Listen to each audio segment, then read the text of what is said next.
I have always been fascinated with the words of the Hail, Holy Queen, Salve Regina in Latin, but particularly the words in English, mourning and weeping in this valley of tears that is here on earth. There's lots of things that bring us to tears, that make us sad, and yet our readings this weekend aren't necessarily about tears, but they're about my favorite topic, hope. We heard in Revelation, we'll encounter a new heavens and a new earth. And something else new that Jesus gives us, a new commandment: love one another. They're concepts, ideas, thoughts. All of us, when we hear them, we're like, yeah, I agree with that. I like that. Sounds great.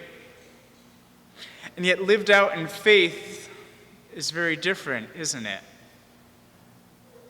Love one another. Have you met some of the people I have to work with? Love one another. Really?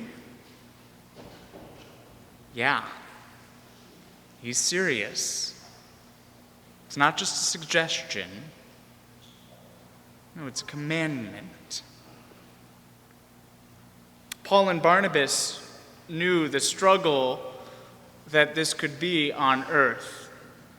How the loving one another was hard, how the preaching of the gospel was hard, how to remain in his love that they just encountered so close to him would be hard.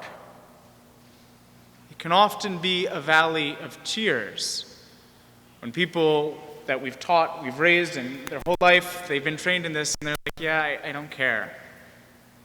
Yeah, I'm walking away. Yeah, it's too hard. Or the people, perhaps, that have taught us that most, those lessons we learned most, the ones that we're not ready to let go of yet, that they leave us. Well, Lord, I could love them when they were with me, when they were by my side. I could love other people. But now that mom's not with me, now that dad's not with me, or grandma's not with me, I can't do it anymore. I don't know how. I've forgotten. Yet remember my Easter homily. God knows what he is about. He knows exactly the amount of time we need. It's amazing. And so we can feel again that we're left in this valley of tears. I think all of us know that basic catechism thing, that we're made in the image and likeness of God. And yet every day when we watch the news, maybe we encounter others, maybe when we drive, we see the falling short of people that it's like, how? How are they made in the image and likeness of God? People are killing each other on the street.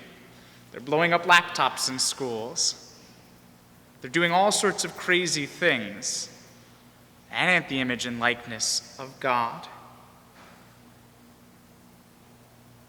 And yet, I think because we can focus so much on the failures, on the negative, we fail to focus on the good, on the ways that people are, in fact, made in the image and likeness of God, in the ways that they do love one another, that they do obey his commandment.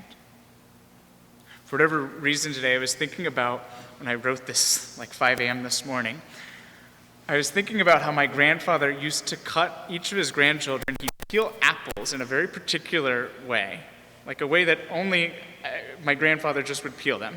And he'd give each of his grandchildren a bowl of apples that we'd have to eat when we were with him. And it was just a little, very little act of love. Maybe my grandmother was yelling at him that he bought too many apples. There could be that. But it was a very little act of love. And it's just stuck in my mind.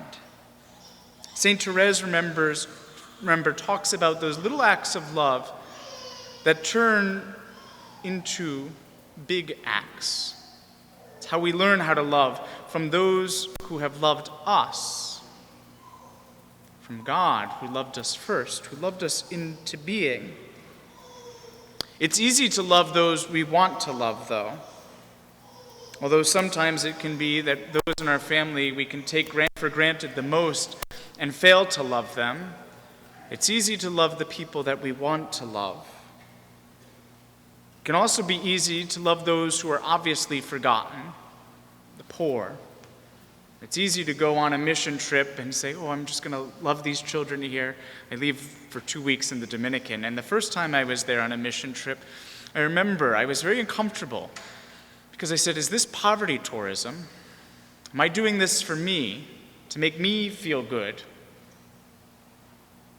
To get Instagram pictures or things like that? Or am I following this commandment that Jesus gave us of genuine love for my neighbor? It's easy to love those types of people.